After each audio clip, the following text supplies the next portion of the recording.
My name is Bernard O'Mahony. I'm a former Essex Boys gang member and a one-time friend of the Krays. Socially or professionally, I have met most of the UK's most infamous villains. Like a life or death game of poker, a gangster's world is one of bluff and front. Many gangland icons are seen by the public as all-powerful, but a small number of them that are deemed to be reserved, polite and somehow nice are in fact cold-blooded killers. The undisputed godfather of the British criminal underworld is undoubtedly reserved, polite and terrifyingly nice. This is the fascinating yet chilling account of the extraordinary life of London's most feared gangster. Welcome to the world of Freddie Gerald Foreman.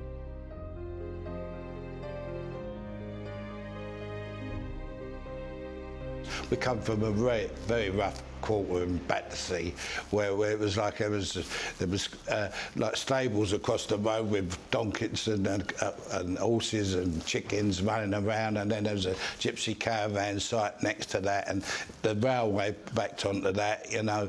And it was a very rough quarter, but for a kid to live in, it was lovely, you know. It was excitement, something was happening all the time, and all the pubs used to be full with people when they used to have their straightened fights outside the pub of a night on a Saturday night, and me and my brothers just go and watch them all, who's going to fight who this weekend, you know, and they'd have a return match the following week, and, you know, challenging one another. And they used to put me up with the crowd, used to make a circle, and they used to put me up on this window ledge so I could see, because I was only little, you know, so I used to watch it, and I can remember all these things. That was how life was. It's very picturesque, you know. I don't know, sort of carnival sort of atmosphere all the time. But then we moved to Wandsworth Road got a council house, and we was the first people in this block of flats, the only people there in this big block of flats, you know, and watched everybody come in as the removal vans. And then it was 1939 and the bloody war started, wasn't it?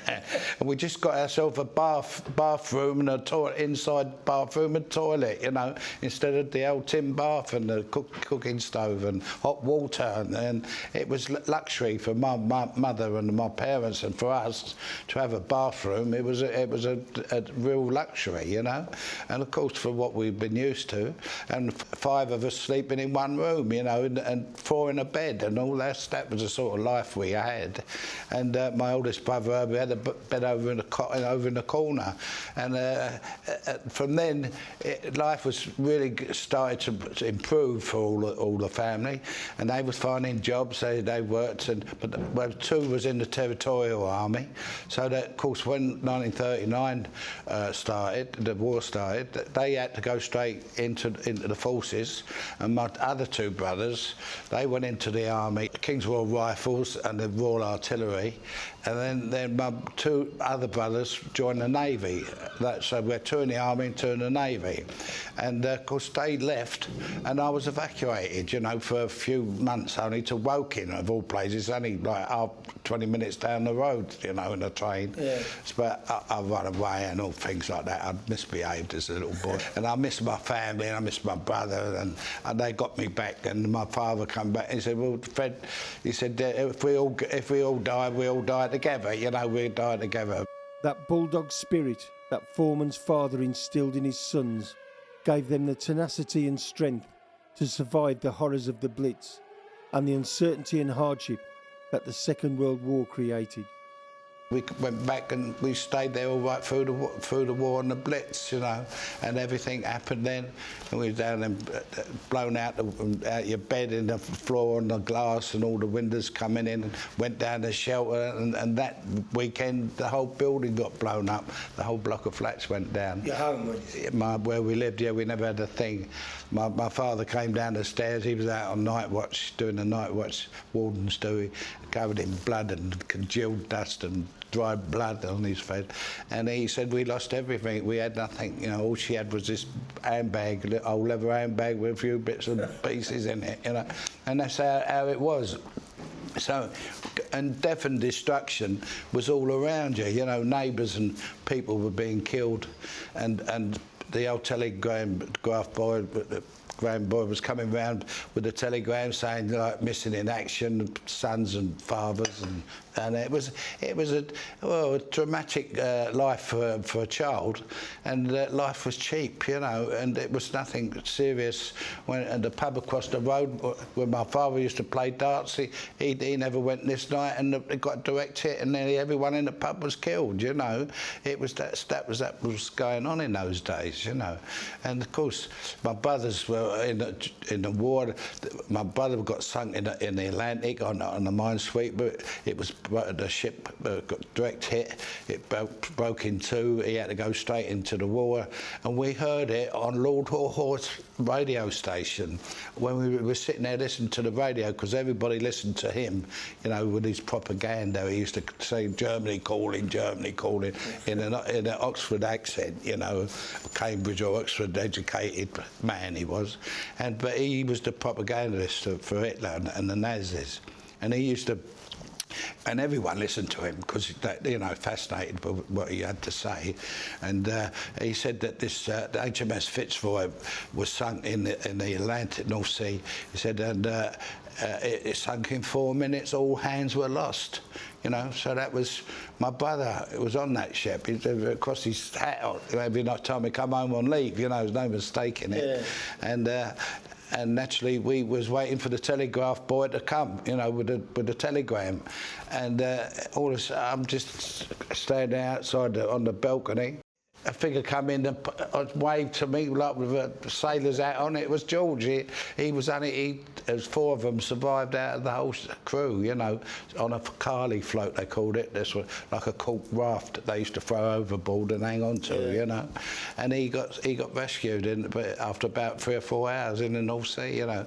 And they give him 2 weeks of furlough, you know, compassionate leave, and after a week he got a telegram sent to him from Chatham, returned to Chatham right away, back down to the neighbour. They thought he was going to go on his toes and do a runner, I suppose, after going for all that, you know. So he wound up on the castle. It was a troop ship. It was a liner they used as a troop ship. I think they used it in the Falklands still. It's still around, and the next thing he wound up in Mombasa, and that all the way in Africa, and we joined up with the Mauritius, a cruiser called the Mauritius, and that saw a lot of action. That's reported in you know, if you look through the war records, it was everywhere. My brothers was in Arnhem, the Powers. They was in the Power, and they served in all the European campaigns, in D-Day, and even finished up with the Japanese out in Batavia, taking the surrender of the Japanese, you know. I mean, they saw everything. And of course, when they came out of the army and the navy, the forces, they was treated like crap. They was given like 60 quid gratuity money. That's all they got, you know, for all the 6 years of fighting, risking their lives, and the actions they took, and what they went through, the whole lot.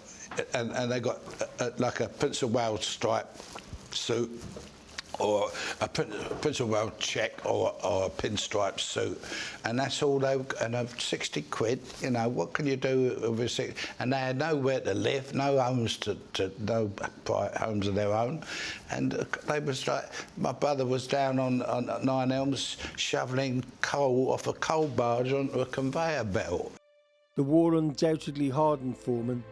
Death was his constant companion, and scenes of devastation his playground. It also instilled into him a need to somehow repay, or at least acknowledge, his elder brother's heroism. Too young for gainful employment, that didn't prevent Foreman from acquiring household necessities and the occasional luxury. He wanted to do his bit for his family, regardless of what laws he broke in doing so. They was treated so shabbily, and they never had no employment, digging trenches. My 2 brothers, all the campaigns they'd fought in during the war, there they are digging trenches for prefabricated houses, you know. And so I was And then the austerity, it was so, all the austerity, the rationing and God knows what. Tea was like a commodity. You could go have a jump up and nick a van load of tea. Would come to like 50 quid a tea chest, you know. But it was money, and that was sort of the start of it all, you know. And then there was the men who used to come around and charge women extortionate prices, and without to pay a shilling a week or something, you know, on a pair of new sheets and a bit of clothing for the kids. So I used to nick their vans when they went in, and you know, and then sell it to them at a third the price. You know what I mean? I'd give it away near enough, and it was just like doing a service, really. I saw it as, not as thieving, as much as helping people and helping ourselves at the same time, you know. Yeah. And that's it, how I sort of turned into crime. It wasn't like I said, oh, I want to be a criminal. Despite the nature of his activities, Foreman was keen to be seen as a Robin Hood type rogue, rather than a common self-serving thief. However, the majority of villains throughout the UK appeared to not share Foreman's community spirit. South London's Frankie Fraser claimed that the war was the most exciting and profitable time there had been. The best period ever to be a rascal. Causing outrage amongst many, Fraser went on to say that it broke his heart to think that Hitler had surrendered, as the war was a criminal's paradise. That old wanker Frankie Fraser talks about breaking in people's houses and thought Hitler was sick when Hitler gave up because they was having such a good time. I mean, all these people getting killed and families getting ruined. Glasgow's Walter Norval also believed the chaos of war created a wealth of opportunities for criminals, and they were quite right to exploit them. When the war came, it was a canter because it was a blackout then. But this time the police knew who we were. You know, they used to chase us away for the corners and that. But they actually knew who was behind it all, you know. It was our wee mob that run about together.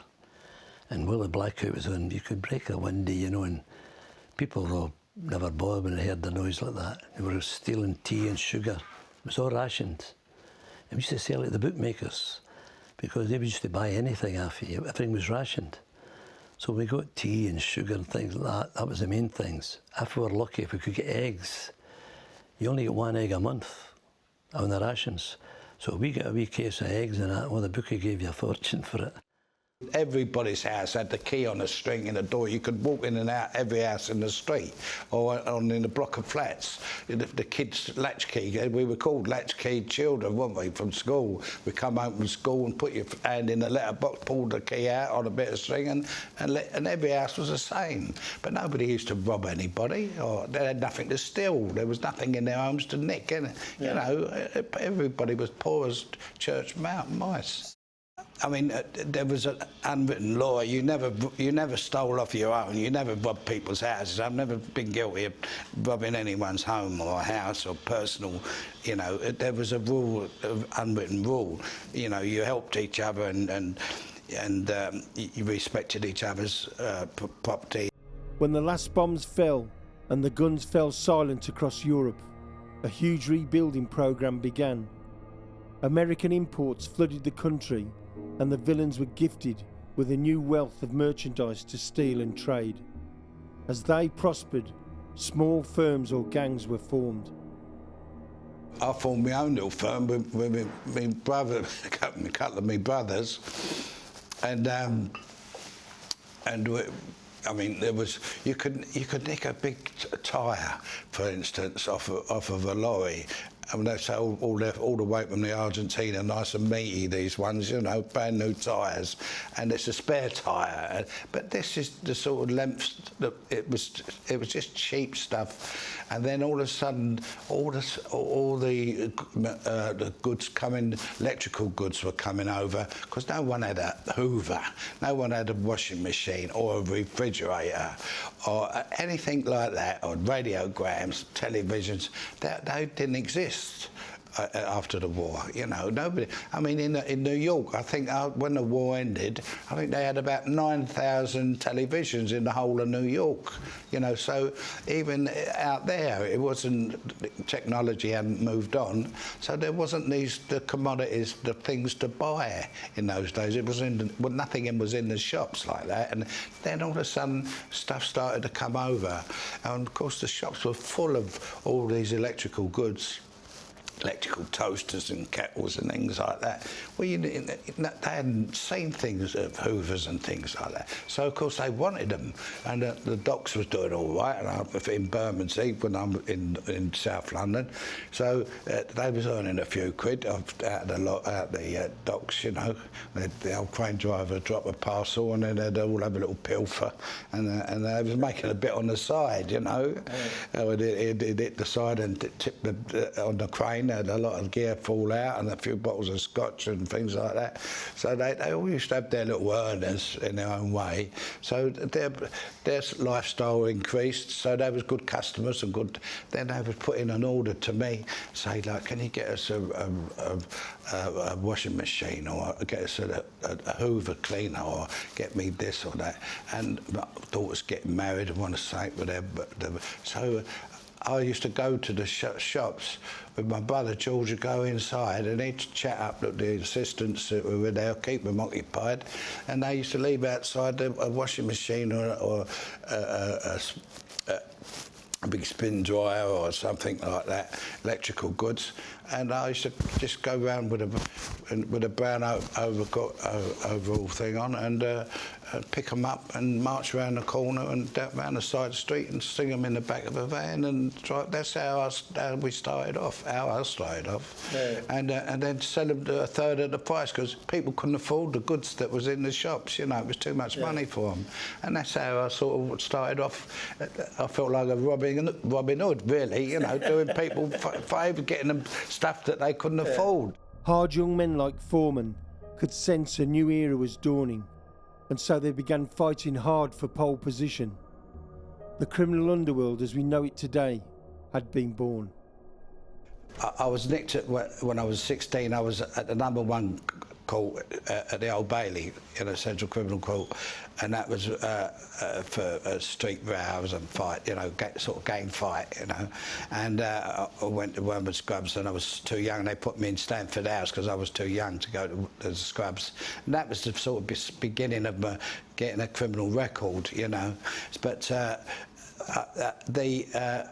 I used to box for the Battersea Boxing Club, and I used to belong to Jack Solomon's nursery, which on a Sunday morning in Windmill Street. It was a professional gym, but they had it open on a Sunday morning for all the young amateurs to see if there's any promising young amateurs coming along to their turn pro. You know, it was a cunning move, really, from the promoter's point of view, Jack Solomon's.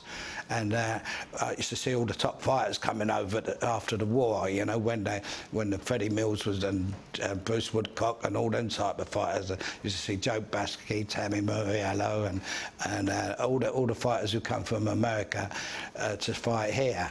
But we used to go to coffee stalls all over London. Had a coffee stall, like say, and I used to.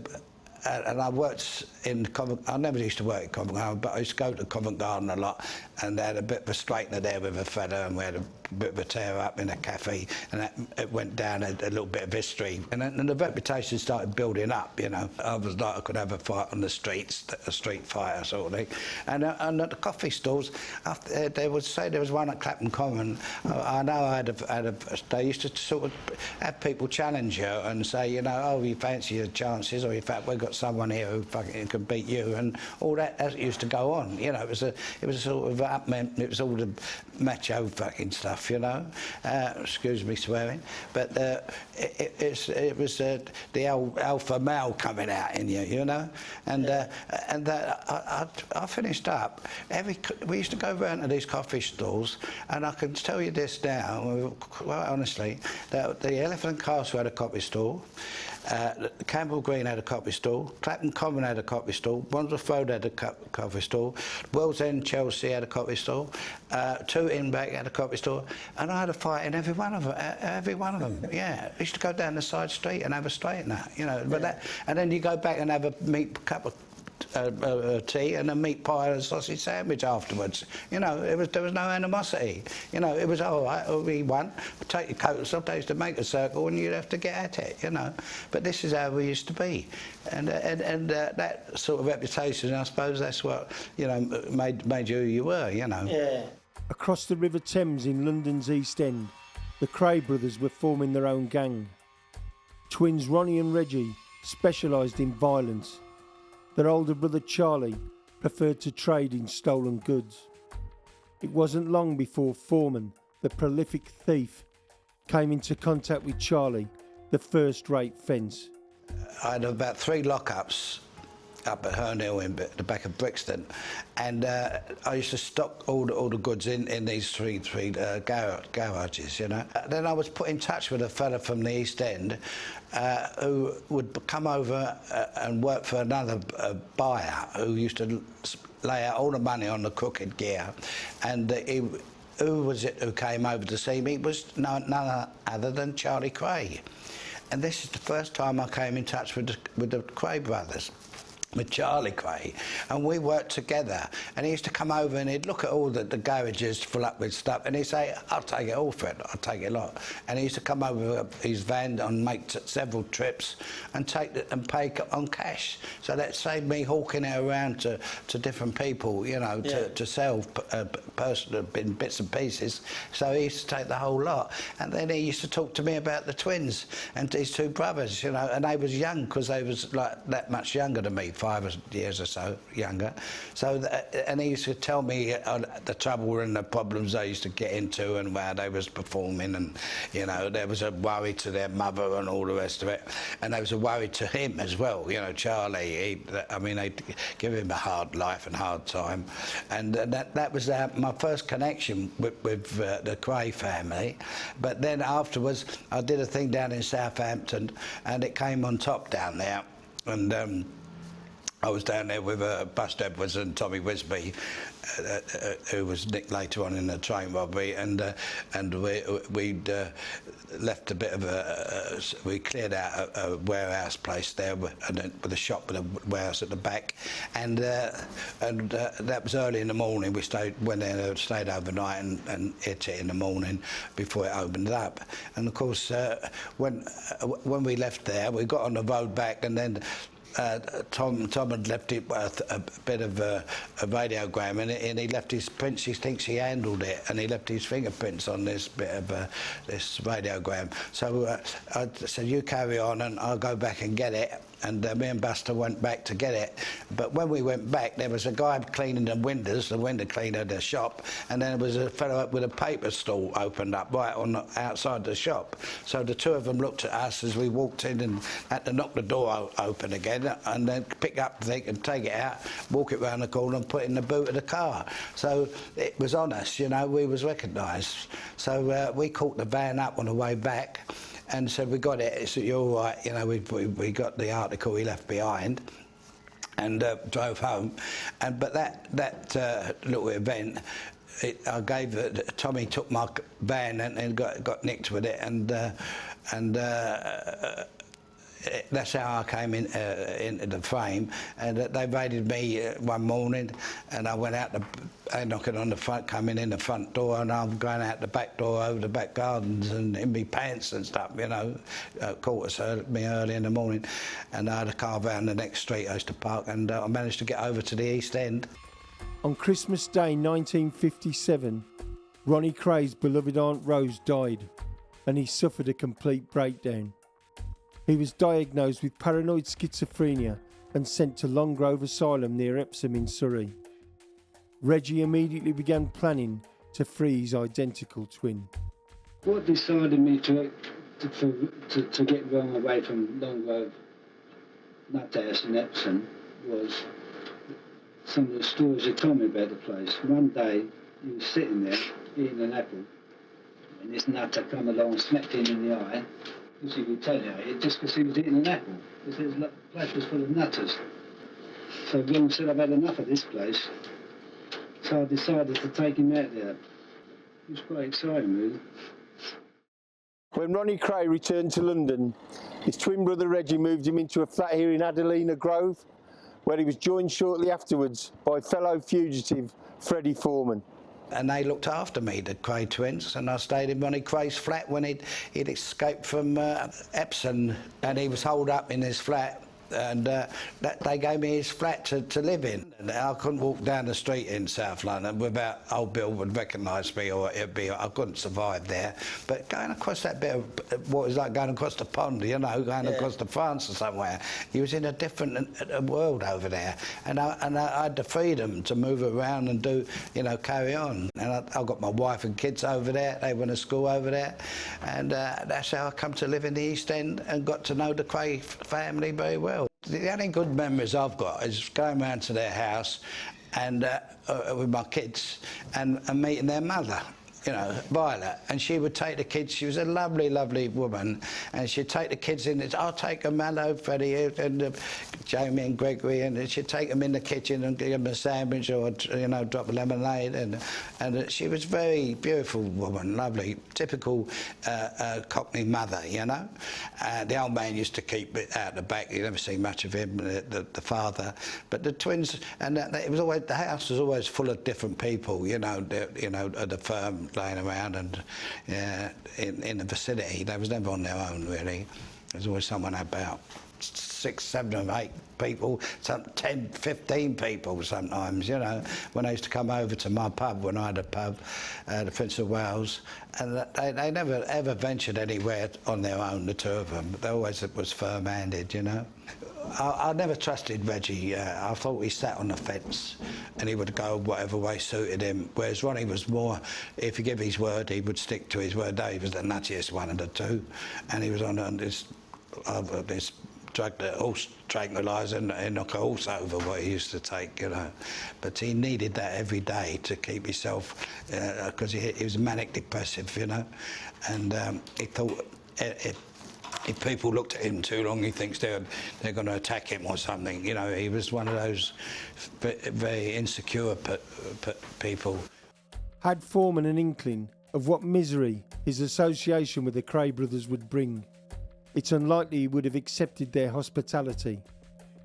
Outwardly friendly, the Krays provided genuine assistance and support for Foreman and his family. But like villains throughout time, favours are given, but a mental note of any debt is made for future reference. Gambling was still illegal in the 1950s, and muscle, like Foreman and the Krays, was needed by the likes of gangland godfather Jack Spot to protect the bookies. There's a number of gangs in London working the protection racket, and with the help that's been passed in Parliament with the betting laws and the gambling laws, they've got it very easy. You mean that the law now makes it easier for the protectionists? Well, of course, there's big money involved, you see, in these betting shops and these gambling clubs. If you turn the clock back to the 50s, really, when things was mad. I was down on the racetrack with Jack Spot and them with the twins, you know, when they was fighting over the bookies' joints and Brighton races and different race meetings, and then the illegal gambling, when the gambling wasn't allowed, you had street bookmakers, and you had to prove, to get a betting shop, you had to prove that you had convictions from street bet bookmaking and show that you had convictions before you get a licence to open up a betting shop. How about that? You know, that's one of what people don't know.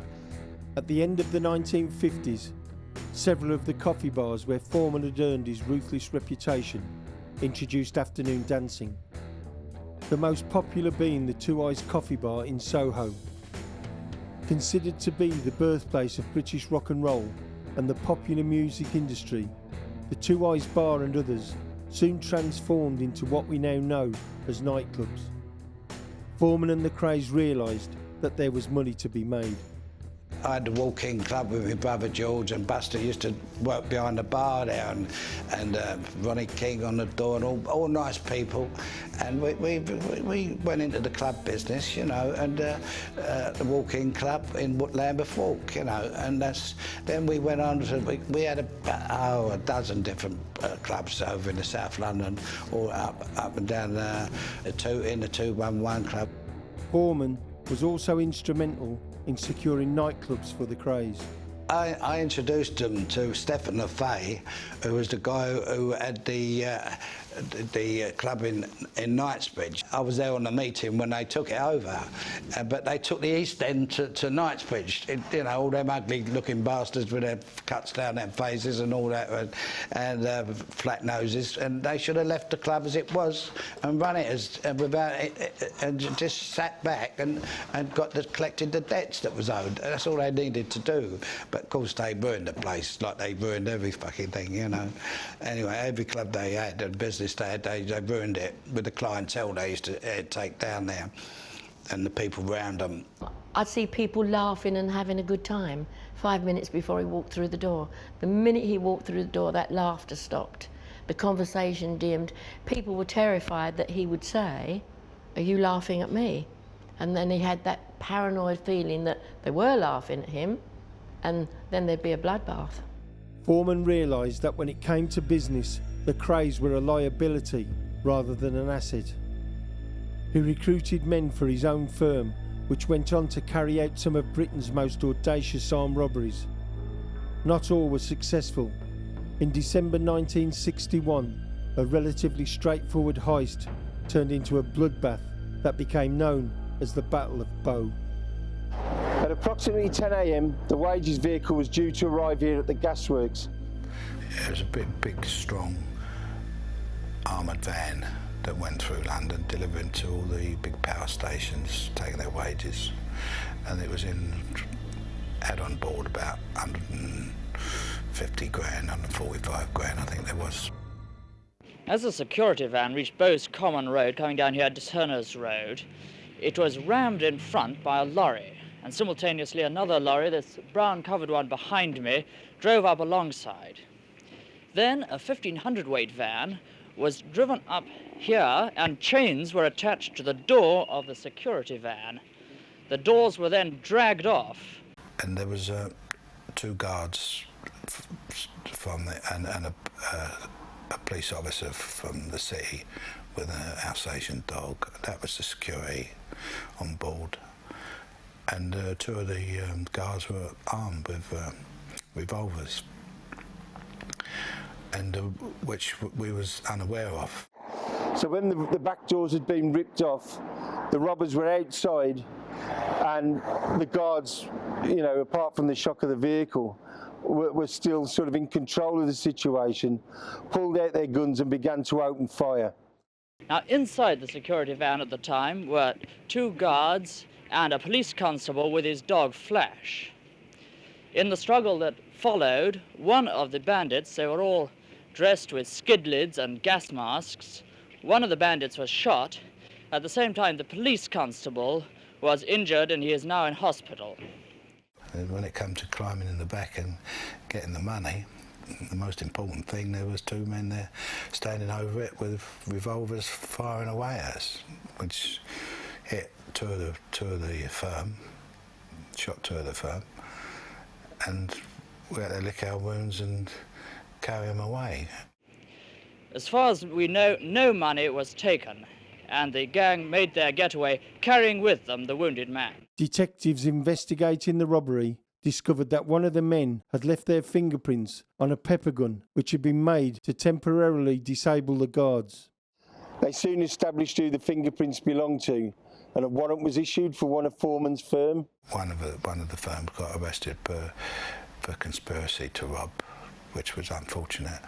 So that put it on the firm. So that, I mean, that became quite a talking point in the underworld. Rather than give himself up, this firm member spoke to Foreman and asked if anything could be done. He in turn turned to Ronnie Kray, who took the man to a North London doctor, and Ronnie Kray asked the doctor if he would help them. And this doctor filled out a bogus appointment in his record book, saying that on the day of the robbery and at the time of the robbery, this man had been in his surgery receiving treatment. When the man gave himself up to the police, he was charged with the robbery and went on trial at the Old Bailey. The doctor was called to give evidence, and he confirmed that the man had been in his surgery, he'd been treating him, and the appointments book was produced to prove this, and the man was acquitted. The mistakes made during the Battle of Bow changed Foreman's thinking about how he would carry out robberies in the future. From then on, people said, how can you pull out now without guns? You know, if you're going to go and have a big payroll, you're not to know you're walking into a gunfire and bullets being flying around. So it made every firm take one with them after that shotgun. Because, for instance, if we had a shotgun that day, we would have got the prize, we would have got the money. You know, if we let a couple go, and then that might have got their heads down and thought twice about shooting us, you know. You don't take it for show. You know, if you have to use it, you got to use it. Not deliberately to kill anyone, but of course, once you pull the trigger, you never know what's going to happen. So, you know, but we were prepared to use them. It seemed to change the whole scene, the London scene, and it didn't deter people from going out. It was a turning point, really. But that was one of the things that sort of elevated you, or without even talking about it or bragging about it, that elevated the firm up a few steps. On December the 17th, 1964, armed robber Jimmy Evans and his associate Tommy Marks came to these flats and knocked the door of number 12. Freddie Foreman's brother George answered the door. There was a loud explosion and a shotgun blast propelled him back down the hallway. According to Jimmy Evans, he'd been having sex with his wife.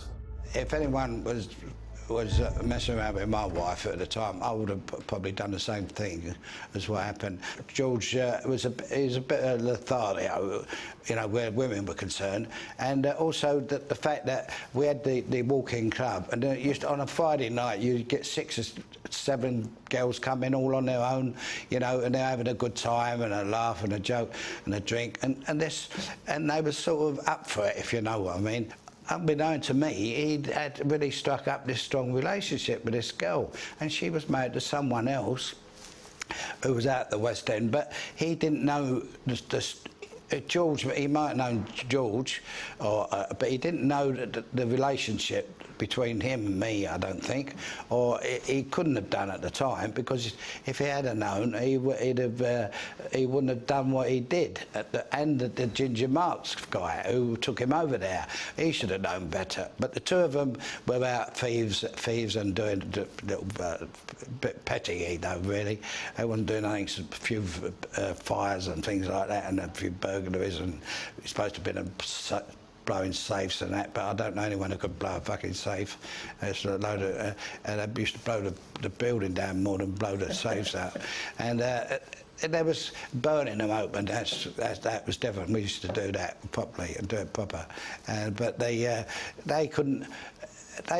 For some reason or other, they found out about it, and I didn't know anything that was going on. All I knew was someone come round to me and got the message that George was in hospital, in St Thomas's Hospital, and someone had shot him on his doorstep while he was having a meal with his wife and kids. Ginger knocked at the door. He went and answered the door, and then he asked for a Moody address. He said, I didn't know who it was, and he shut the door and he went back to sit down and have something to eat. And then another knock on the door. He goes and answers the door again, and all the light had been taken out outside on the landing, and it's all pitch black. And then someone stepped out of the shadows with a shotgun and blasted him in the lower area, caught him in the top of the leg, and he hit the passage at the end of the passage, and. Next thing you know, he's in hospital with a big hole in his leg, and at point blank range, you see. If it'd been back a bit further, the shot it would have spread out and it would have done more damage. And to his personal part, he was lucky in that respect. And of course, I'll go to the hospital, and the police stay on the bed, and they went and had a cigarette, and now over there, and he just whispered Ginger Tom, and that's the only name I had. It wasn't Marks I was really wanted at the time. It was the other fella who shot my brother, but they were both as guilty as each other because they was conspirators, and they both knocked on the door at the same time, and the Ginger Marks. They was the two people who did it. Yeah, but you see, my brother never gave evidence against them, though he knew it was them. When he was laying in hospital, he had 3 operations. They were going to cut his leg off at the top from the hip down. I mean, it was touch and go. It was just before Christmas as well, so they couldn't get an anaesthetist to do the deep amputation of the leg. Otherwise, they was going to do it this night, and by the next day, they managed to stem the blood flow, in his artery in his leg, so they never took his leg off. Otherwise, they would have done. But this was the condition he was in, you see. So naturally, I was a bit angry about that, and I had to retaliate. Well, all London knows if anything happened to my brother, what I'm going to do. I'm not going to just sit back and let it go. So they was waiting for the response, or everyone in London, in the so-called Underworld, was waiting to see what was going to happen. Well, the twins knew everyone in the East End, and so when I went to see the twins, they told me who Ginger Tom was, and so that was Tommy Marks, and that's how I come to find. Then I found out through that who the other fellow was. To assist Foreman in his hunt for the gunman, the Krays arranged to meet Evans in an East End nightclub where a seemingly innocent photograph was taken. This was then given to Foreman to help him identify his brother's would-be assassin. 17 days after George Foreman had been shot, Jimmy Evans and 3 other men arrived here in Redmonds Road, where Tommy Marks lived. It was around midnight when they knocked his door, and his wife Anne answered the door. She led him into a back room where they started talking to Marks, and she went into the kitchen. She was quite concerned because she was 3 months pregnant with Tommy's 3rd child, and she didn't want him getting in any trouble. When they came out the room, she had a feeling that something wasn't right, and Tommy said that he was going to go out for an hour. She pleaded with him not to go, but he was insistent that he had to go. Just before he left, he said he loved her and closed the door. She never saw her husband Tommy Marks ever again. It took a month or so to track it all down, but they was going to sell their jewellery to a certain person when they was going on the robbery, and they told me that they, when they was going to work the night before, and they was going to buy the jewellery what they got off the robbery. So that's how I come to know where they was going to be that particular night, you see. So I just plotted up there and waited for them. Approximately an hour after he'd left his flat, Evans and Marks came walking along this road towards the Carpenter's Arms. Foreman, Gerard and 2 other members of their firm were coming in the opposite direction in a van. They saw Ginger Marks and Evans, pulled up next to him, and it is alleged that they shouted "Ginge." Some people say this referred to Ginger Marks, others say that they meant to call out Jimmy for Jimmy Evans. But whichever version is right, one of them leaned towards the van, and Foreman and the others opened fire. Approximately 5 shots were fired. Marks fell to the floor, and Jimmy Evans ran around the corner and hid underneath the vehicle. Whilst he's making good his escape, members of Foreman's firm got out of the vehicle, and Marks was still alive. They dragged him into the vehicle, and he was never seen again. This guy ran straight round to the twins' house, which is the next turning, and they didn't want to know him. They said, "If you've had a row with Foreman, you can better fuck. We can't help you. He's our pal. You better fuck off. It's your problem, not ours." And they wouldn't help him, though he did know them well, and they knew him. And they knew the Ginger fellow because they had car dealings with him. He used to sell cars for them and that, He was part of their firm at one stage, The only thing left at the scene was Tommy Marks' glasses and a pool of blood. A senior member of Foreman's firm disposed of the body, but he has never disclosed the whereabouts or the method he used, although there have been, of course, many theories. They used to have a pole. He had couple of breakers yards. He had one over the water. Oh, that's right. You did And he tell me. had one at Dartford. He used to break lorries up, smelt Ellie, and he had a big aluminium smelt. And what he used to do, he used to have an old chest freezer. He used to put them in there. Freeze them up. Then he'd cut them up No and blood. put them in the smelt. No blood once. And if there's any bones left over, we used to crush them all up and then go and throw them in the river. And that's how we disposed of the bodies. When the Krays heard about the incident, they were extremely impressed, because back in the 60s, no body meant no crime. This was, the Krays believed, an opportunity for Foreman to repay his debts to them, and an opportunity for them to commit murder without fear of being caught. The very thought of being free to murder at will coursed through schizophrenic Ronnie Kray's veins. Nobody was now safe, and the Krays, backed up with Foreman's muscle and body disposal facility, believed that they could now not only control the East End, but the whole of London. The West End was a goldmine, and seizing control of it became a priority for the Krays. Only two things stood in their way: brothers Charles and Eddie Richardson. In the 60s, it was great, because when it was good, it was very, very good. I mean, you had a nice Bentley car, pulled up nightclubs and all this and that, everything was going on. It was great, you know, and then that was the best, probably the best period, you know, when all that was going on. If you had the West End, that's the jewel in the crown in London. Not the pubs, not this, not that, the West End. The West End is a money-making machine.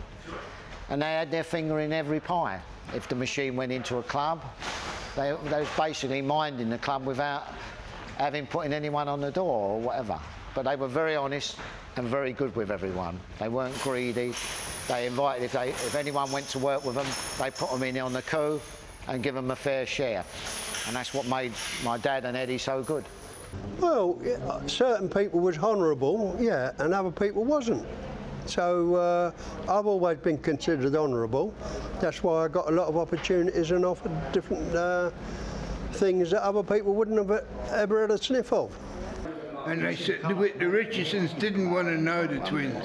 Do you remember a time when there was a meeting where the Krays were saying to the Richardsons, look, we'll have a deal over this, and Eddie told them to piss off a bit there. It was in the scrapyard at Dog Kennel Hill in Camberwell.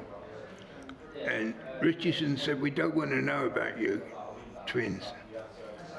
I didn't want, because they was getting too much business themselves. They were a rich firm, the Richardsons. And what was Ronnie saying to them? Let's cut the West End up in a sensible sort of way. Because he thought he would watch a few American gangster films and he saw how Dutchy Schultz and Al Capone done it, and he thought he could do it the same way. But Richardson wasn't having it. And he said, no, we don't want to know. It was sort of underlying rivalry. We never actually clashed in any way, you know. There was an animosity. It had a few little near fallouts in the West End, different clubs and things. What happened was the row. I mean, there was a fellow who I had 6 betting shops, you know, betting offices, and one of these young guys. He was only 20, Kenny Hampton. He was a lovely kid, and the girls liked him because he's a good-looking boy, and he was in a club one night, at the Stalk Club, I think it was, yeah, and he got bashed up down in the toilets for no reason or other. They kicked the shit out of him. I find out that Eddie and Fraser and them had done, and the rest of the firm. So my brother George had the Red Salve Club up at Clapham Common, and they were all down there. And George rang me. He said, "Well, they're all downstairs," and so I went down there, and I was very angry. And I only went with one person, Ronnie King, and they was all in a group. And I went over and I pulled them. I pulled Eddie about it, and I stuck this 38 up his nostril, you know, up his nose. And I was shaking because I could have easily let it go, you know, because when you're angry, you shake, you tremble a little bit, you know. We had a little argument, fall out, and I said, well, that prize, if anybody, I just said, if that happens to anybody else, who, I said, you had the story, you kicked the dog, you kicked the master. I said, and that kid worked for me. I said, and he's going to hospital. And that made out it was nothing, but it wasn't nothing. It was a liberty, and I saw it that way. And then I said my piece, and then I walked out and I left. As Ginger Marks discovered to his cost, when Foreman thinks that a liberty has been taken, it never does end well. The battle lines had been drawn between the Krays, Foreman and the Richardsons. The war eventually broke out in Mr. Smith's, a South London nightclub where the Krays' cousin Dickie Hart was murdered. Someone from up north, through Billy Hill actually, and he got in touch with Billy, and then he put us in touch to put a couple of people on the door in the club. To, you know, so that's what we was going to do. We went over there and was unaware that other things had been going on, and people thought we was going over there to put it on them, when we wasn't at all. We were just going over there to feel the ground out and things like that. I walked up to Dickie. I said, what you doing? He's gone, a Luger. I said, a Luger, it was a Luger. He said, Jim, it's going to be war tonight. He said, I said, Dick, I said, don't be silly. Took the gun off him, put it in the girl's bag that I was with, right? Then boom, boom, boom, everything else happened.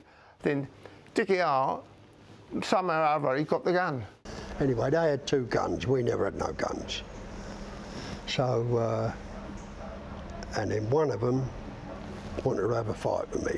We had a fight on the dance floor. Right? I'd done him on the dance floor, set astride of him. I wanted to really punch his head through the fucking floorboard, to be quite honest.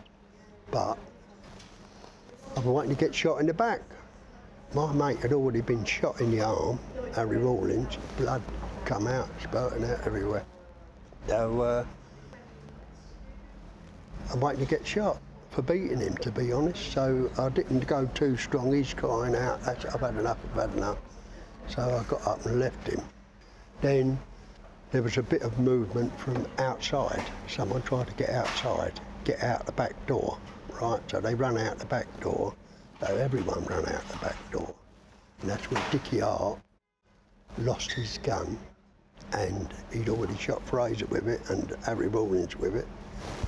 It's quite a big 45, you know.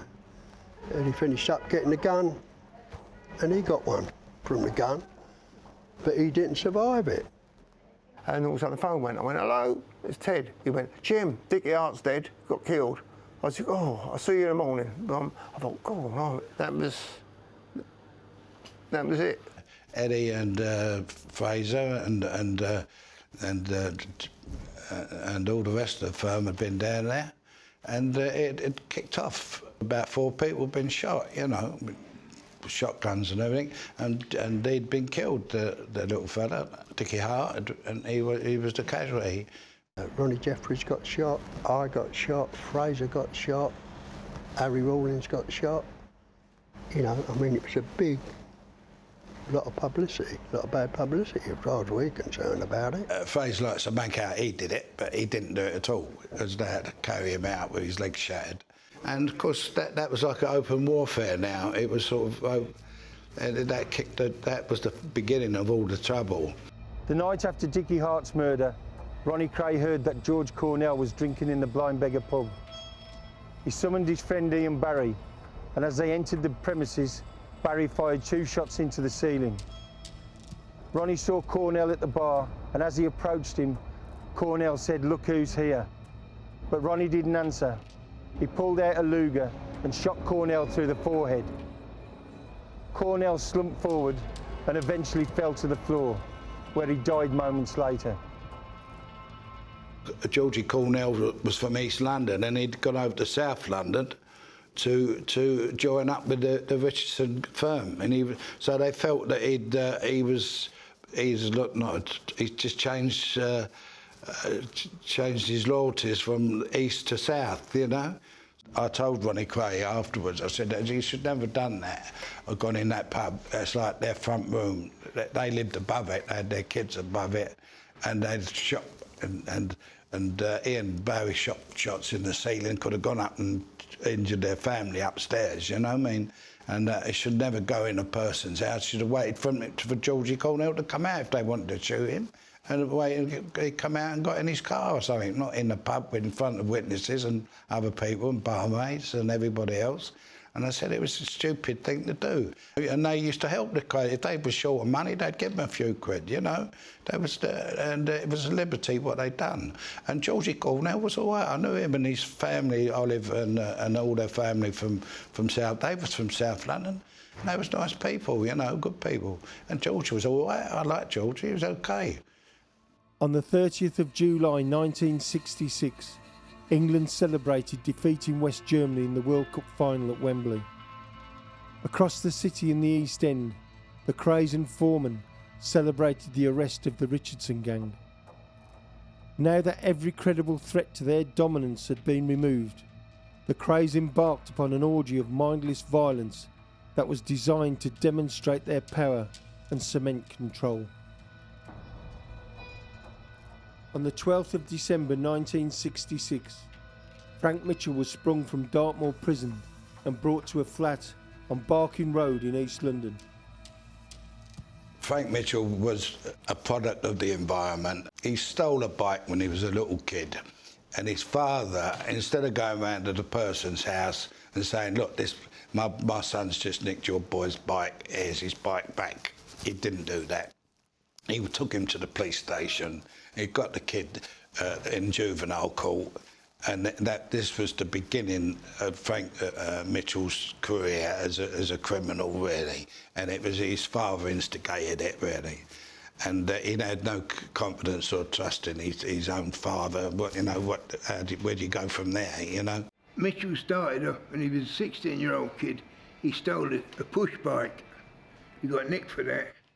And then he went through the system, Borstal. But he was so volatile. If a screw said something to him, he chinned him, and that was it. And that followed him right through all the different. He'd been to Rampton, Broadmoor, Wakefield, all the top nicks, and none of them could control him. So why the Trims thought they could control him, I don't know. Ronnie Kray got friendly with him in Wandsworth. And he used to send visitors in, give him money in, and look after him. And of course, that's how their relationship. He looked at Ronnie Kray like as a hero. Mitchell looked at him and thought he was a hero, you know. And because he wound up in Rampton for the criminal insane, and he was a handful for the prison system. And with attacking and screws and other prisoners, and I know he stabbed Bruce Reynolds in Worm & Scrubs in the bathhouse, which I never forgot. I remember. Yeah, Bruce was a good. He was a great pal of mine, Bruce. And I was when I heard about that. I wasn't happy about that anyway. But then he escaped from Rampton with another prisoner, and they was on the run, and they got an axe. And they was the Axemen. They were then, and in the newspapers. But they got captured and sent back, and then he was sent to Broadmoor for the criminal insane. So he wound up in Broadmoor, and then he escaped again from Broadmoor, and he got himself an axe again. You know, when he terrorised an old couple in there and nicked their car and their jewellery and their watch and things like that. So. Then he got captured again, so he went back to Broadmoor, and then I don't know how many years, 17 years or so later, he went to Dartmoor, and of course, by this time, after all these years had gone by, they'd been in touch with him and writing to him and sending him money and stuff like that, Ronnie Kray, because he was a very generous person, Ronnie Kray. Because Ronnie, when he got out of Epsom, he kept free for 6 months, and then he got a date to go back from Epsom mental place, asylum, whatever it is there, back to Wandsworth to finish his bird and get a release date. But when you're in those asylums and places, they never give you a date because they never know when they're going to let you free. So this is what was happening with Frank Mitchell. So Ronnie, with all his connections and his political connections with these different people, Boothby and Co. and Dryburgh and all that activities that were going on, he thought he could pull a few strings, and if he got Mitchell out, he would be able to get him a release date. And if he handed himself in after 6 months and behaved himself and never got in any trouble. The initial plan was Mitchell would remain in the flat, and various members of the Kray firm would write letters to the media highlighting his plight in the hope that he could get a release date. So this is how it all engineered. Ronnie's crazy idea to get him out, you know, one of his mad things. He got him out, and of course he exchanged one prison for another because he was holed up in a room. He thought he could go out and club it out and put himself on the firm and go and do all sorts of villainy with the twins and be their right-hand man, and, you know, in his mentality. And of course he couldn't do none of those things. All he could do was exchange one prison for another, really. Unfortunately, Mitchell, a huge man with an uncontrollable temper, made a lot of demands. He wanted a woman, the Krays brought him a woman. He wanted food, they brought him food. But nothing could really make him happy. So they did everything to keep him quiet, got him an hostess and some sex and things like that. And tried their best to keep him sweet. And then the idea was to smuggle him out abroad, you know, to get him to Australia or Spain or somewhere where he could live the rest of his life, not in a happy, or get him in the country. And he would never be able to survive here in England, you know, but get him out of the country might have been all right. And I had the facilities to do that because I'd got people out of the country previous, you know, train robbers out of the country. I managed to do that, you know. He got too much for them. I mean, they couldn't handle him. They was fucking had minders around there looking after him 24 hours, 7. He's in a flat in Barking? Yeah. Eventually, Mitchell started saying, "I want to get out. I want to go and walk around the streets." He became an absolute headache for the twins. So with Foreman's debt and facilities in mind, they decided to murder him. So they had minders looking after him day and night, and they was all terrified and shit scared of him. And they was complaining all the time. And so they got me over, asked me to come over, and I went to see Reggie and Charlie, and they said, "Can you get us out of trouble here and help us?" And they had rings under their eyes, and he threatened to go round and take their mother hostage, and he knew what to blame if and he would take 6 coppers with him. If it was the police turned up, he would shoot his way out and take 6 coppers with him. This was what he was saying. The time had come for the Krays to call in the favours that were owed to them. Foreman and his associates were asked to murder Mitchell and dispose of his body using their facility. A man of his word, Foreman agreed that the debt would be honoured. So now they're really worried now. So now they've got to get some help from somewhere, and they come to me again. So I'll go over and see him, and so I made arrangements to pick him up and take him out of the country, you know, take him away down the country. And this is what happened. On the night of Christmas Eve 1966, Albert Donoghue was in the flat with Frank. Some men came to the door and said, "You know, we're going to take you to see the twins. The girl will have to stay here, but you come with us." So Albert walked out of the flat with Frank. He said goodbye to the girl, and they went out through that door into the street. We had to separate Mitchell from the girl. And he wouldn't trust anyone else, only me, because I got him off the moor. So he trusted me. So my job was to get him out of the house, away from the girl. So I said to him, "Look, what we do, we go and spend of a few weeks with Ronnie and Christmas, but you know what he's like, he won't have a woman around him. So I said, we'll let her follow on. We'll go on ahead and let her follow on. I said, then if we get stopped, it's every man for his circle, but she won't be involved. So he liked the idea of that. After leaving the flat, Albert Donoghue and Frank Mitchell walked around the corner to Ladysmith Avenue. As we turned into the main road, there's a young, skinny young copper come walking towards us, beat copper.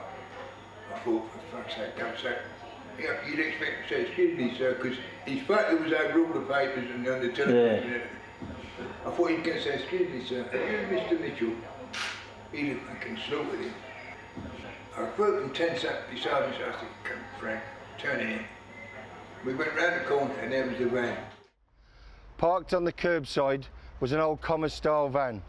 The back doors were open and inside sat Freddie Foreman and another man named Alfie Gerard. They motioned for Mitchell to get into the vehicle and he sat on the wheel casing. And that's when I started to realise there's something funny happening here. So, but now the guy comes out the passenger seat, goes round the back and slams the door. Then he comes back and he gets in the passenger seat and slams that door. And I didn't know till later that that was the signal. That they were all settled and the guns opened up right behind me. Gerard was here next to me.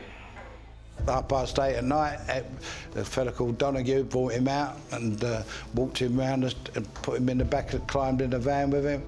And he should never climbed in the van, but he did. He had a revolver, right? Foreman was the other side of him with an automatic.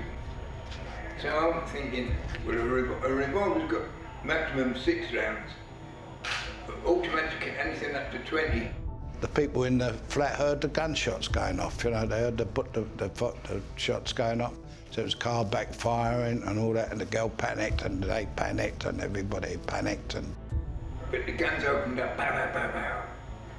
And poor old Frank, he went down, his knees doubled underneath him, he was lying back. And they were still popping them into him.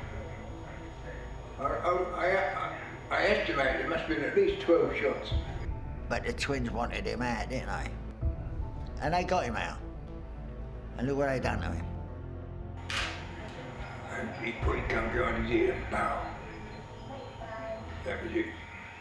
And they took off. Got to back and I said, drop me here. So they opened the back up and I got out. Because to me it was logical. I'm the piggy in the middle, I'm South London firm, East London firm, I'm the piggy in the middle. I should have gone logically, you know. And I'm walking away from the van. I thought, definitely going to get one. Now I went back to the flat, we all wiped it down, a wet cloth and a dry cloth, wet and dry right through, every surface. And they were all saying, we heard the bangs. What did you do to him? I said, shut up that bangs. It was car backfire. Anyway, the girl was getting a bit excited. Then I phoned Reggie and said, that dog won. She said, I said, the dog is dead, but I said, the dog won. That was to tell Reggie that Mitchell was off the plot, you know. The phone call went through and Reggie Kray said Donoghue said that dog has won, you know, which was to say that everything was okay, you know, that was the sort of code message. Foreman was now bonded by blood to the Krays. Immersed in their psychotic, homicidal world, he knew that leaving unscathed was going to be increasingly difficult the longer he remained. But events ensured that he could never be free of the Krays, and the debt he owed them would never be paid. 6 months after Mitchell's murder, Reggie Kray's young wife Frances committed suicide. This tragic event resulted in Reggie turning to drink and drugs, which sent him on a downward spiral into self-destruction. Ronnie Kray's deteriorating mental health and Reggie's drug and alcohol-drenched depressed state left the Kray empire teetering on the edge of the abyss. Foreman was trying to distance himself from them, but his ability to make bodies disappear drew the bloodthirsty Krays ever closer. 4 months after Francis committed suicide, Reggie stabbed a man to death in a drunken rage.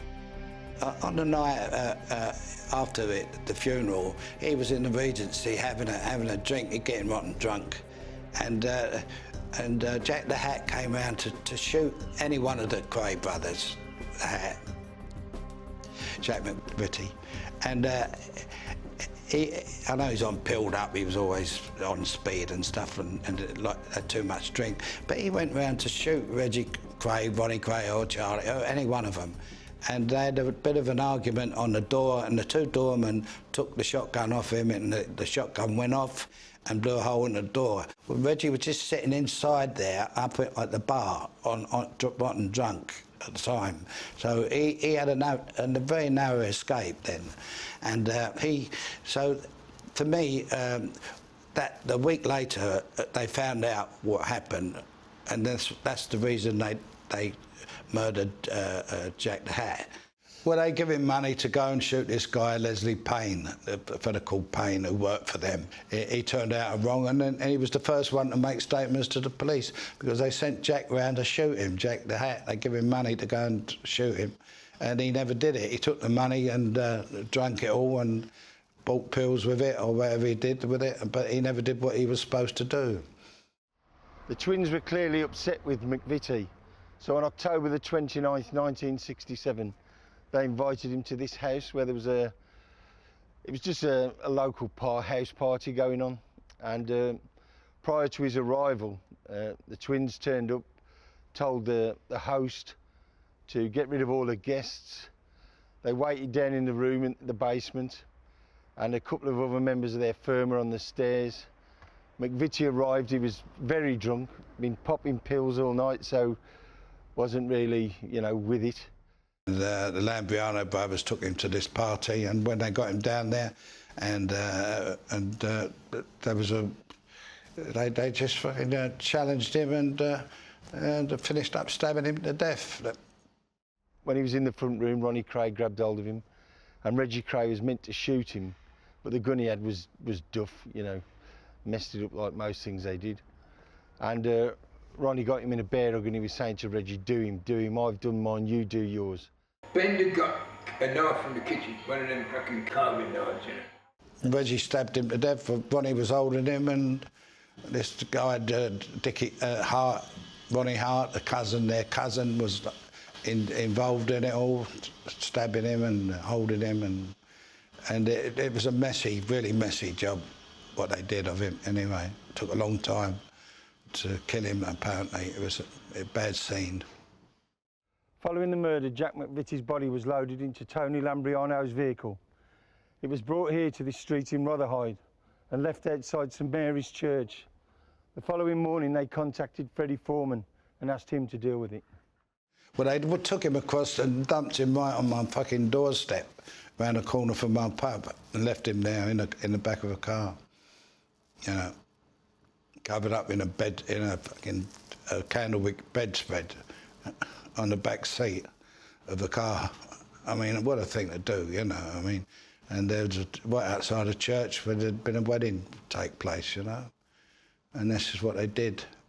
After that incident, there was no reporting there, no, everyone was missing. He was missing, Jack was missing, Mitchell was missing, and Marks was missing. So it was, they was all pointing the finger at me all the time, And of course, there was, you can imagine what was going on at Scotland Yard and places like that.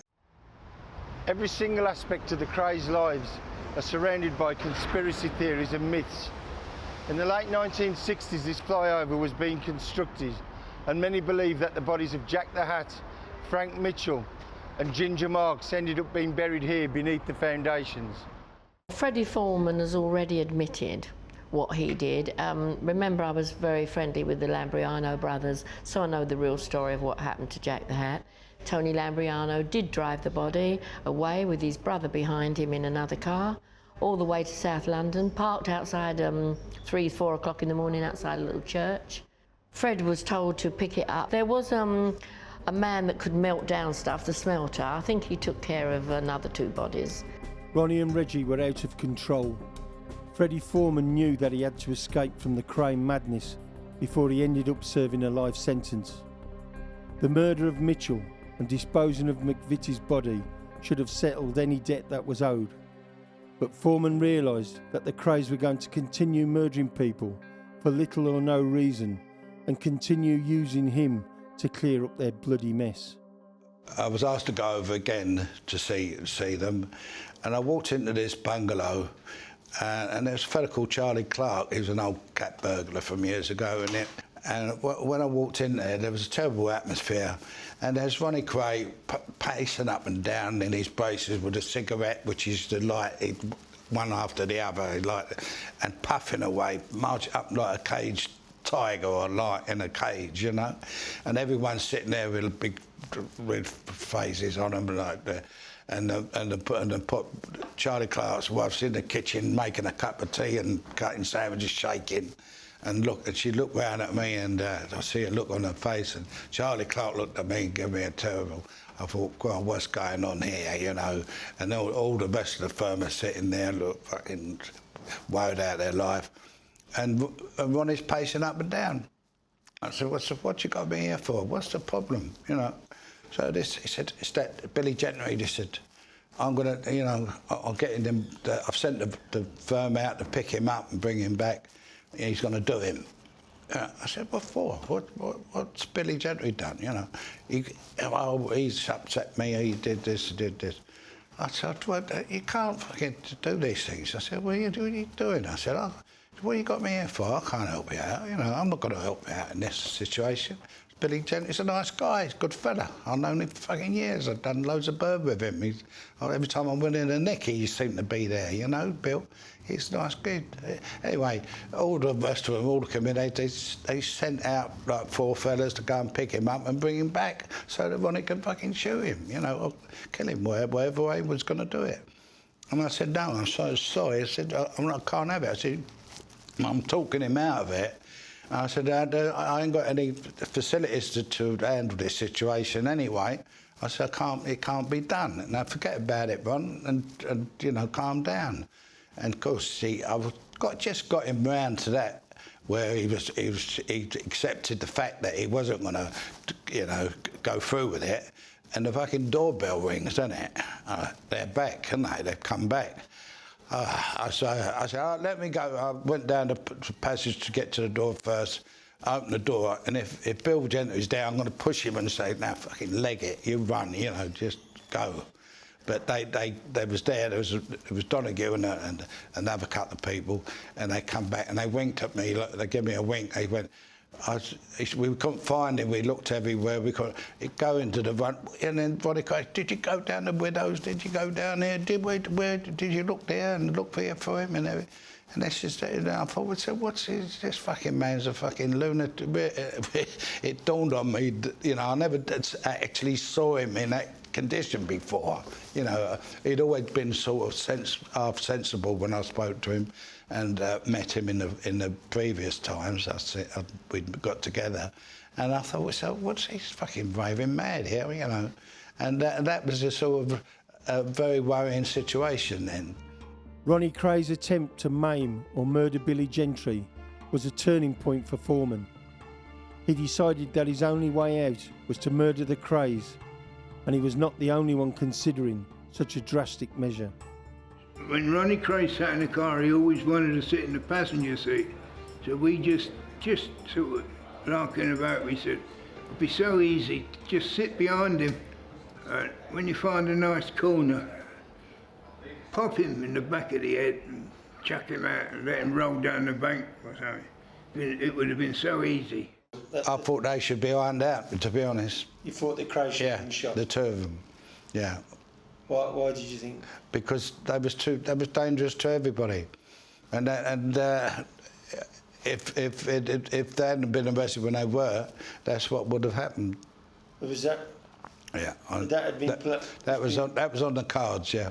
That was my thoughts and several other people who was connected with me. That was our thought, you know, because they were a danger to everybody and everybody else, and they was out of control. I mean, with people like that topped it, the Billy Gentry thing, you know, when they that particular incident. Well, when I reported back to my pals what had happened that night, you know, there's only one thing for it. That's in the Simpsons in the Strand. That took place, you know, discussion. Before the murderous plan could be executed, Foreman, the Krays and their firm were arrested. Ron and Reg Kray were eventually sentenced to life imprisonment with a recommendation that they serve at least 30 years. Charlie Kray and Freddie Foreman were both imprisoned for 10 years for being accessories in Jack McVitty's murder. Many believed that it was the end for Foreman, but many clearly did not know the man. The whole objective was when you reached a certain age, you would want to hang your gloves up and retire. I was 37 by the time I've got the first 10-year sentence. The judiciary know that that's your dangerous time from your early teens, 20s and 30s to 40s. If they can lock you away for 10 stretch of that, it slows you right down. Unfortunately, I was still at it when I was 54 years of age. When Foreman was eventually released, he predictably returned to the only business he knew, crime. At 10:30 in the morning on Easter Monday 1983, 6 masked men broke into the Security Express depot in Curtin Road, Shoreditch. They tied up and blindfolded the guards and doused one in petrol in order to force him to reveal the combination of the safe. I want to question Foreman in connection with Britain's biggest ever cash robbery at the City of London offices of Security Express in 1983, when an armed gang tied up security guards and got away with £6 million. News of the audacious robbery stunned Britain. However, slowly but surely, the gang was tracked down and arrested. John Knight and Terence Perkins were convicted of robbery and sentenced to 22 years each. James Knight, John Horsley and William Hickson were sentenced to 6 to 8 years for handling the proceeds of the crime. 4 of the gang have already been convicted. Police looking for the other gang members have made frequent trips to Spain's Costa del Sol. Foreman and his firm, which included Ronnie Knight, Clifford Sachs, Johnny Mason and Ronnie Everett, had been living in what they believed was the relative safety of Spain. Pursued by the Spanish authorities and the British press, they became known as the Famous Five. After various attempts to extradite the men had failed, Foreman was unexpectedly arrested by Spanish police in 1989 and bundled onto a plane bound for London. Well, to come out of my apartment and go into the car when they kidnapped me, took me down to the police station in Marbella, and then they banged me up in a cell with all the drunks and smackheads and things, and then they said my lawyer was there because I'd been fighting the extradition. There was no extradition, and I entered the country on my own passport legally, and I did nothing wrong in Spain. There was no reason for them to extradite me or the police to arrest me, but it was totally illegal what they did. And they just forcibly took me out and they said, there's my teeth marks on the door frame of my bayonet. That's their joke. That's the Guardia Civil. That's their joke, not my joke. They said the foreman's teeth marks are still on the door frame of the neck where they tried to get me out. I was hanging on to everything. And then when they got me to the police, 100 mile an hour, they were going 90 mile an hour down the motorway. I tried to crash the car and everything, with the driver, and I was handcuffed, so I couldn't do much. And then when I got to the airport, I broke away from when they got me out the plane, drove me straight on the tarmac underneath the plane. The plane's waiting to take off. And they haven't got a passenger on the plane, just a plain, empty plane.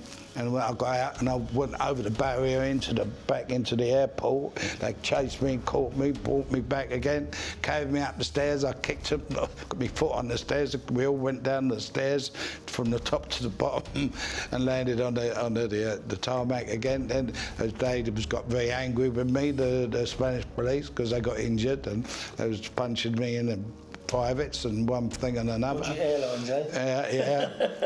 And when they got me face down on the plane, on the floor, one very considerate steward, male steward, come up to me and said, "Here, Mr. Foreman, have a drink of this." And he gave me a beaker of drink. I thought it was in August, sweltering hot, and I thought he was giving me a drink of water, and I drank it down, and then I tasted the bitterness in it, and I realised the bastard had doped me. He'd drugged me. He'd given me the knockout drug, didn't he?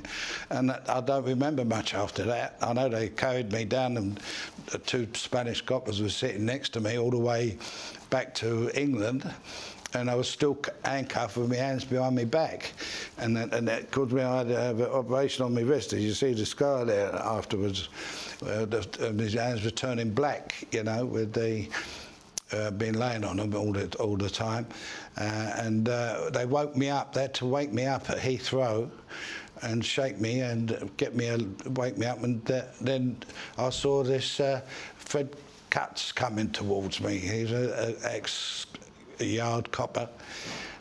He's an now, he's retired now, but he was walking towards me with a string of other coppers, and they took me off the plane in my shorts and my T-shirt, and there was a bank of photographers all around the airport, all taking photos of me, and on the news that my grandchildren was back over in Spain. They were saying there's Papa Fred there on the news, on the Spanish news, you know. Foreman was charged with the robbery and handling the stolen cash, but to this day he professes his innocence on both counts. I was charged with the robbery, but there was no evidence whatsoever, and I was charged with handling money from the robbery, which could have been money from another robbery. It was stated in the charge sheet, cash from the Security Express robbery, right? But there was no evidence that cash, what they found in my bank account, some of it was distributed in an Allied Irish bank. They found 360 grand that had gone through the bank, but they never found nothing else. That was all the evidence there was. At trial, Foreman was found not guilty of the Security Express robbery, but guilty of handling the proceeds of the crime, for which he was sentenced to 9 years imprisonment. I was found guilty of handling this cash from the robbery, which wasn't the cash from the robbery anyway. It was other money, what I'd sold, properties and things that, so the money, I never proved it, so I went for appeal. It cost me a lot of money for my defence, what I had to pay for, and then it was on my appeal, I should have won the appeal because there was no evidence to prove that money came from the robbery. And but they deferred it for judgment, and they found some poor fucking Chinaman out in Hong Kong, and looked through the law books, the Archbold's book on law, and they traced this Chinaman in Hong Kong who had been charged with a robbery and receiving money from the robbery, so that set a precedent which covered my case. So they let the 10 years sentence, 9 years, they give me a 9-year sentence, and it stuck. So I had to serve out the sentence, the whole sentence. Involved or not, by the time Foreman was a free man again, several of his friends had been murdered or imprisoned after dabbling in the drugs trade. The underworld Foreman had once inhabited and controlled was no more. Drugs had poisoned the minds of villains and destroyed any traces of honour, loyalty and respect amongst them. To Foreman, respect was the oxygen of his world, the benchmark of every man. In his absence, these core values had ceased to exist. However, Foreman's reputation remained. Because they called me the Undertaker and the Eye Executioner and that's in the East End and all things like that, you know. I come to the conclusion that all I wanted, looking back over my life, was respect. You want to give your children a good education, and which I did. I gave my two sons a private education, private boarding schools, and acting and drama schools, and and they never had a job in their life. They never had to work because they worked for me. And none of them went to prison or got any time or anything like that, or got a criminal record.